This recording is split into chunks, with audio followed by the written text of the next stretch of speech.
AI startups raised over $300 billion in the last 2 years, but 9 out of 10 of them will fail.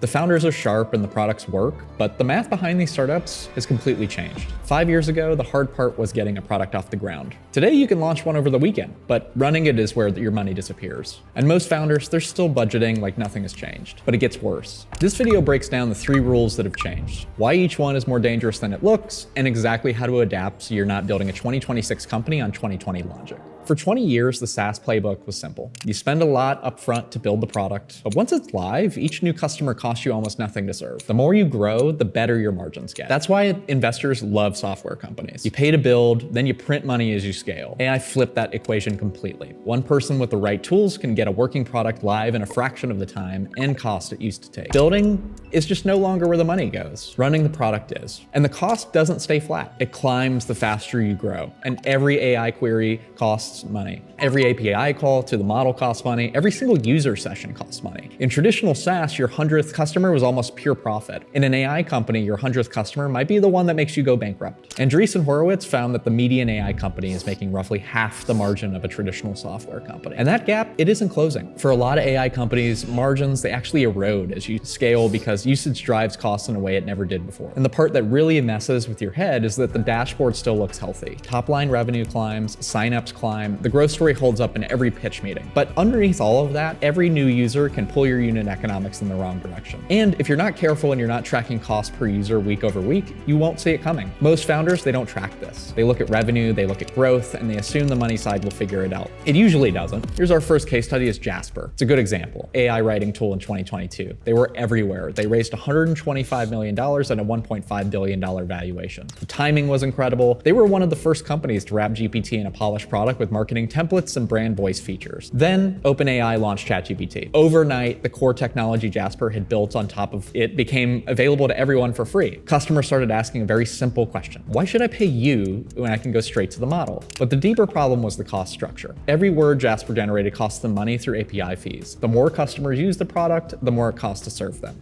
And the price pressure from ChatGPT being free made it nearly impossible to charge enough to cover those costs and still compete. GPT launched. Another example, Inflection. They raised $1.5 billion to build Pi, a personal AI assistant. The product had lots of users. People genuinely liked it. Pi had this warm, conversational style that felt different from ChatGPT. But it's just the compute costs to run a foundation model at that scale were brutal. Serving millions of conversations every day consumed cash at a rate that made the business model nearly impossible to sustain. In 2024, Microsoft absorbed most of the team, including the CEO. The company became something completely different, and it was because the cost structure was fighting them the entire time. The numbers were showing warning signs months before it happened, but nobody was looking at the numbers. Here's the framework. So what do you actually do about this? First, know your cost per user per month. Total cost, including API fees, compute, inference, and support. That number is your real margin, and most founders have never calculated it. Second, compare that number to what you charge. If your gross margin is thinner than traditional software, you don't have a pricing problem. You have an architecture problem. And scaling makes it worse, not better. Third, model what happens when usage doubles. In traditional SaaS, doubling users is always great news, but in AI, doubling users might be a cash crisis. You need to know which one you are before it happens. And fourth, building pricing that scales with the value you create, not just usage, is effective. Flat rate pricing on top of costs that go up with every user is how companies bleed out without seeing it coming. The cost flip changes how you build, but there's a second shift that kills companies even faster because it attacks the one thing every founder thinks is their advantage. For the last decade, startup advice boiled down to one word: speed. Move fast, ship fast, and get to market before anyone else. Y Combinator built an entire philosophy around it. Launch now, get users, iterate, and outrun the competition. That advice made perfect sense when building a product took a year or more and burned through capital. If you could ship in 6 months while your competitor needed 12, you had a real head start. You got the customers and the feedback first. But AI collapsed the entire window. When anyone can build a working product in days, being first almost means nothing. The gap between being first and being copied went from months to days. So what does that actually do to the economics? 3 things. First, your launch gives every competitor a free product brief. The moment you ship, anyone can see your positioning, your features, your pricing, your entire approach. In the old world, it took a competitor a year to clone you. Now it takes a few weeks. Your head start evaporated the moment you went live. Second, the speed of building is no longer the bottleneck. Speed of learning is. The top founders right now are not the ones who ship the fastest version 1. They're the ones who figure out what customers actually want before everyone else does. And third, the cost of being wrong dropped, but the cost of being slow to adapt is what kills you now.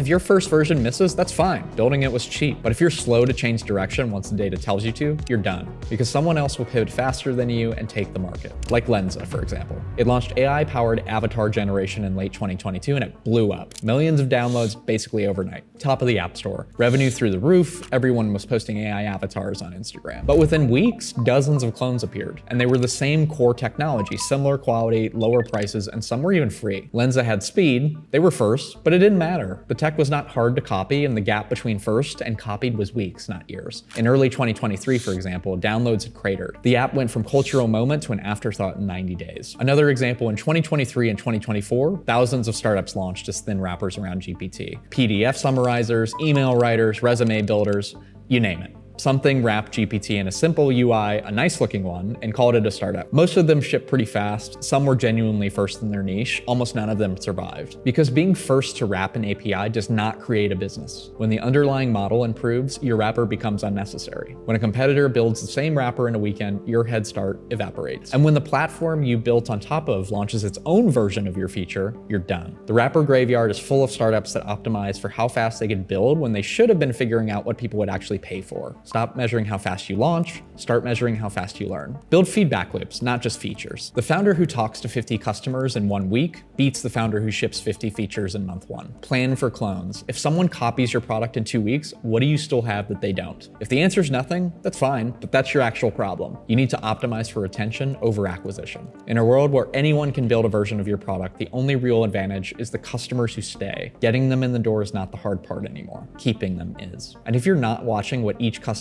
costs you versus what they pay you, you're gonna learn this lesson the expensive way. When things move fast, you need to know your numbers without thinking about it. Row puts your banking card's expenses in one place so you always know where your cash is. Link is in the description. Now, cost structure and speed are hard enough on their own, but the third shift is the one nobody sees coming because it changes who you actually are competing against. In the old world, startup competition was predictable. You were building a product, other startups were building similar products. You competed on features, price, speed, and marketing. You could see them coming and you had time to respond. AI changed who you are actually competing against. The most dangerous competitor for an AI startup in 2026 is not another startup. It's the tech giant that just added your entire product as a feature inside something a billion people already use. And this has been happening nonstop for the last 2 years. Notion added AI writing, summarization, and analysis. That undercut an entire category of AI writing tools overnight. Every startup that built AI for docs suddenly had to explain why someone should leave Notion to use them. Canva added AI image generation, editing, design features. Dozens of AI design startups became irrelevant in a single product update. Products that millions of creators already pay for and already use every day. Google added AI across the entire workspace. Gmail, Docs, Sheets, Slides. These companies did not build anything new, they just added AI to products that already had the users, the distribution, and the paying customers. You can't outspend that, you can't outmarket it, and it hits your business in 3 places at once. First, your addressable market shrinks overnight. If Notion adds the feature you built your entire company around, every Notion user just lost a reason to buy your product. You lost your market. Second, customer acquisition costs explode. You're no longer selling against other startups with tiny marketing budgets. You're selling against features that come free inside products people already pay for. The pitch stops being try our product and becomes leave the tool you already use and trust and come over here instead.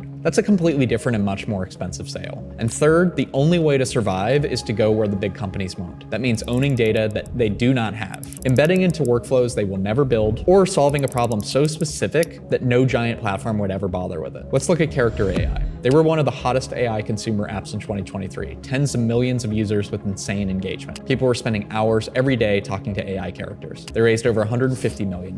But the compute costs to run all those conversations at scale were enormous. And the competitive pressure from Google, Meta, OpenAI, all building similar conversational AI capabilities made the path to independence almost impossible. In 2024, Google essentially acquired the founding team and licensed the technology. The company survived in name, but the original vision of building an independent AI company didn't. Character.ai had users, technology, and funding. They didn't have a cost structure that could survive against companies with unlimited money building the same thing. But by the time they realized they couldn't win that fight, the outcome was basically locked in. So is it even possible to win against these companies? Yes, one startup figured it out. Midjourney makes AI-generated images, the same category category where OpenAI has DALL-E, Adobe has Firefly, and Google has 𝐬𝐮𝐻𝐫𝐾. These are the three biggest companies on Earth competing directly in the same space. Midjourney's never raised $1 of venture capital, zero outside funding. They hit $500 million in revenue in 2025 with roughly 100 employees. That's over $5 million in revenue per person. And they've been profitable since their second month of existence. So how does a bootstrap team of 100 survive against Google, Adobe, and OpenAI? It's because Midjourney did not try to be the best general purpose image model. They built taste. They built a specific aesthetic quality that people could not get anywhere else. Their community of Discord became its own distribution channel. 21 million members were generating images, sharing results, and teaching each other. The product spread because people wanted to show others what they made with it. DALL-E and Firefly can generate images, but they cannot replace the Midjourney look or the community that grew around it. That's a moat no big company can copy. And because Midjourney never took VC money, they never had to chase growth that outran their economics. Every dollar of revenue was real. Every month was profitable. The business got stronger as it grew, not weaker. That's how you beat the big guys. You build something so specific that being huge is the reason they can't copy it.